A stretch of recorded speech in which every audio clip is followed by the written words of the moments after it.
Assalamualaikum warahmatullahi wabarakatuh. Alhamdulillahirabbil alamin. Wassalatu wassalamu ala asrafil anbiya'i wal mursalin sayyidina wa maulana Muhammadin wa ala alihi wa sahbihi ajmain. Bertemu lagi dengan Majelis Zikir Tarekat Naksabandiyah Halidiyah wilayah Sulawesi Tenggara di malam yang ke-15 Ramadan. Kami mencoba untuk menjawab pertanyaan salah seorang simpatisan tentang bayat dan keuntungan atau kerugiannya jika kita tidak bayat atau kita bayat.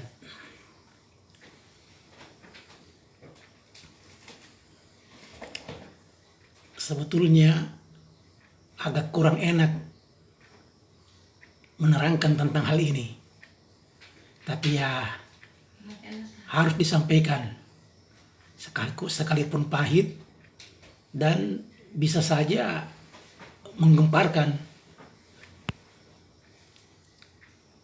Manusia yang tidak dibayat malaikat Jibril, tidak dibayat Nur, sebenarnya hanyalah bangkai hidup, bangkai berjalan, atau jasmani yang mati, yang ruhaninya tidak hidup. Sebenarnya mereka belum bisa disebut sebagai manusia sejati. Mereka yang tidak dibayat bukanlah manusia kafah, karena dia hanya ada jasmani, yang hidup hanya akalnya saja. Sedangkan rohaninya masih belum teraktivasi, belum berjalan. Makanya jangan heran seluruh variabel agama tidak bisa terjadi dalam kehidupannya. Rukun syarat agama tidak berlaku bagi orang-orang tersebut. Karena kuncinya adalah ada pada rohani. Makanya banyak yang ibadahnya hampa, merasa tidak ada apa-apanya, sehingga akhirnya menjadi ogah-ogahan dan malas. Rohani sebetulnya adalah ruh manusia yang sesungguhnya. Dialah sebenarnya manusia itu. Hanya saja saat dilahirkan ke dunia, manusianya turun derajat ke alam dunia, ke dimensi dunia. Ia berjasad dan bertubuh jasmani. Maka untuk ruhnya bisa hidup lagi, ya mesti dilahirkan kembali. Nah, inilah yang dikenal dengan kelahiran terbalik.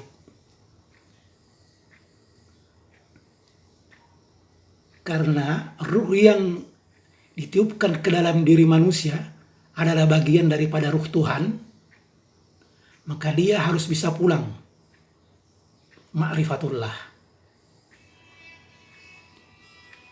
Kalau kelahiran jasmani sifatnya turun derajat, maka kelahiran rohani sifatnya adalah naik derajat, naik makam, naik dimensi, dan berpeluang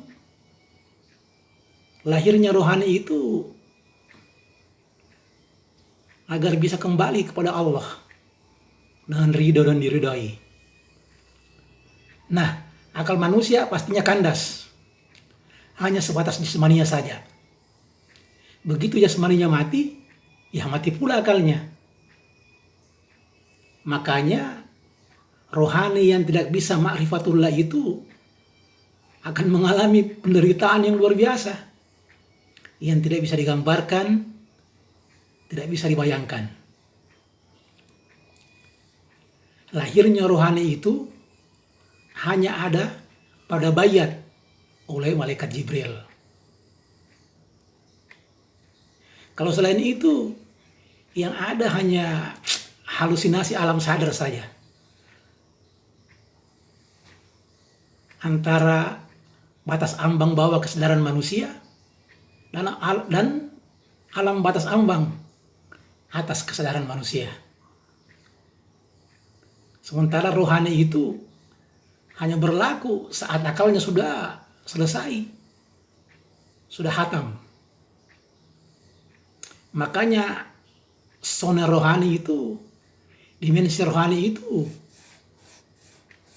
adalah alam sadar di atas sadarnya manusia. Sadar di atas sadar. Artinya, jika manusianya akalnya masih sadar, maka mustahil ruhnya hidup.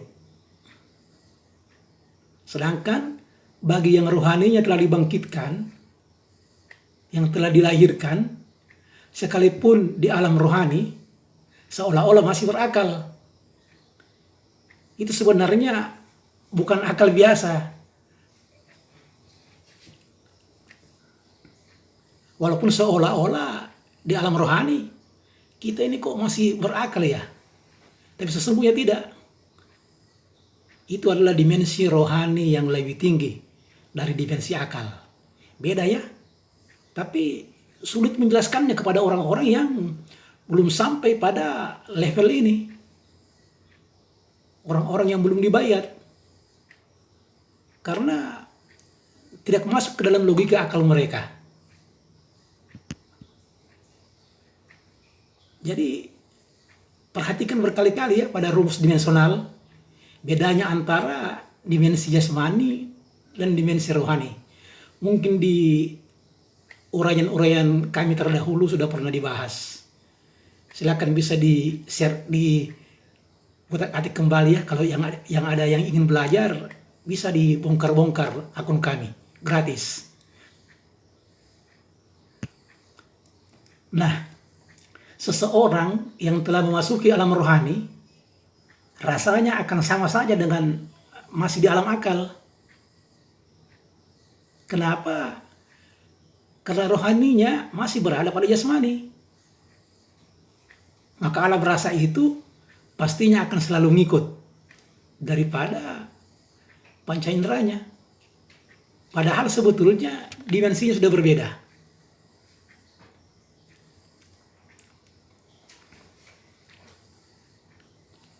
Begitu ya.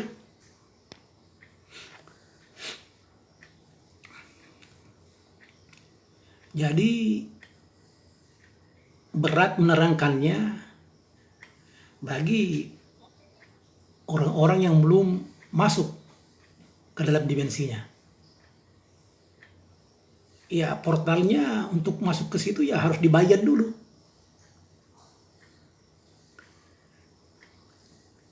Di mana saat masuk ke alam rohani, maka secara otomatis alam jasmani, akalnya itu akan ikut.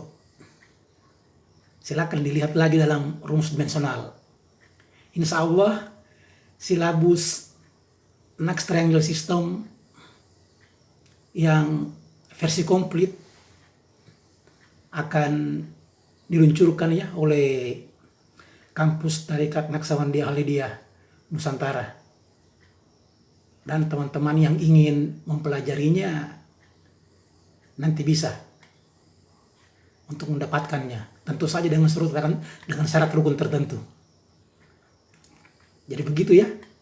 Maka jangan heran manusia akal akan melihat Quran itu berupa mushaf tulisan biasa. Tapi bagi manusia yang rohaninya telah tercerahkan, manusia-manusia rohani, maka mereka akan melihat Quran itu adalah berupa cahaya, nur.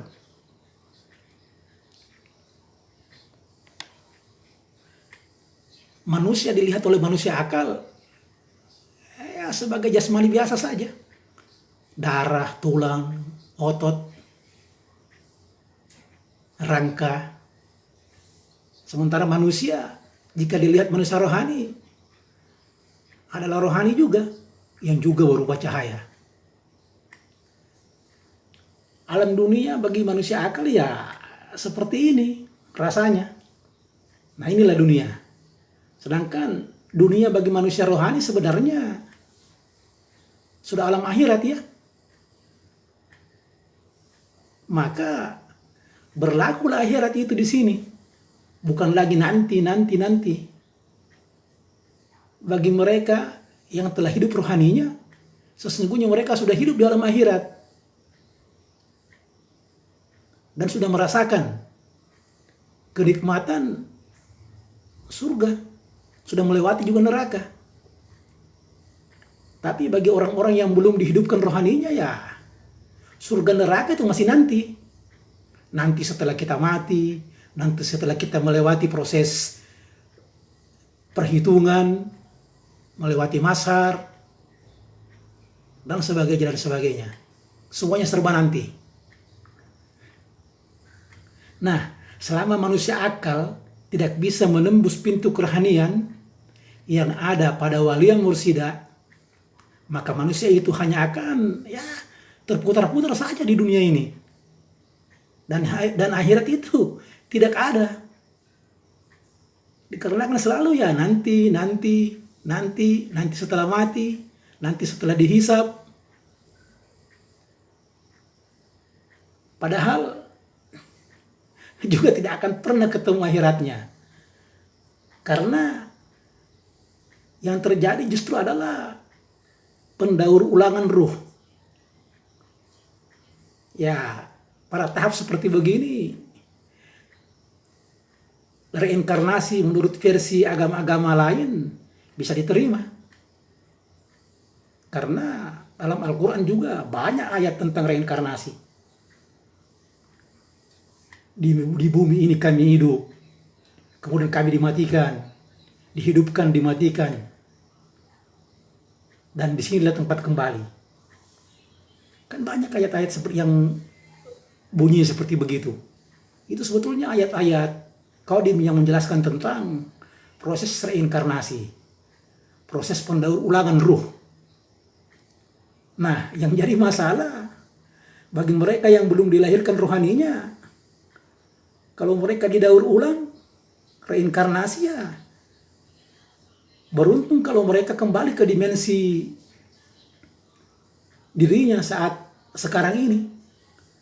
Bagaimana kalau mereka turun gelombang, turun dimensi, mungkin di dimensi jin, dimensi binatang, dimensi tanaman, atau dimensi benda-benda. Tapi ingat ya, pastikan saudara-saudara tidak gagal paham tentang hal ini. Bahwa ruh itu tidak terikat ruang dan waktu. Dan ruh itu menjadi manusia jasmani hanya karena ruh itu ditanamkan dalam jasmani saja. Sedangkan apa susahnya kalau misalnya Allah menanamkan ruh itu pada bentuk-bentuk yang lain? Ya kan? Apa salahnya misalnya? Ruh yang awalnya ditanamkan pada diri jasmani manusia, setelah dia mengalami mati jasadi karena tidak melalui portal dimensi bayat, dia lagi dimasukkan oleh Allah ke wadah yang lain, misalnya ke wadah jin, wadah binatang, tumbuhan, bisa saja kan? Isinya juga ruh itu juga. Tapi ya, itulah pastinya akan sulit dipahami. Membedakan antara ruh dan manusia jasmani. Pasti yang ini akan bikin banyak orang yang gagal paham. Karena itu, belajarlah. Kulir ruhu min amri rabbi. Wa ma'utitum minal ilmi illa kalila. Ruh itu urusan Allah, dan tidak diberi pengetahuan kepada kalian itu kecuali sedikit saja. Tapi yang sedikit itulah yang bisa kita pelajari di Tarekat Naksabandia Halidiyah yang ada di 70 kabupaten kota seluruh Indonesia. Silahkan kalau mau belajar, kami terima dengan lapang dada dan hati yang terbuka. Uduhuluha bisalamin aminin. Salamun bima sabartum. Salamun kaulan mir rabbir rahim. Ini tentang pembaharuan akhir zaman. Ini tentang kebangkitan agama tauhid. Ini tentang praktek Tarekat Naksabandia Halidiyah. Ini tentang cinta kepada guru kami, Sang Walia Mursida. Ilahi anta maksudi, warido kamatlubi, wassalamualaikum warahmatullahi wabarakatuh.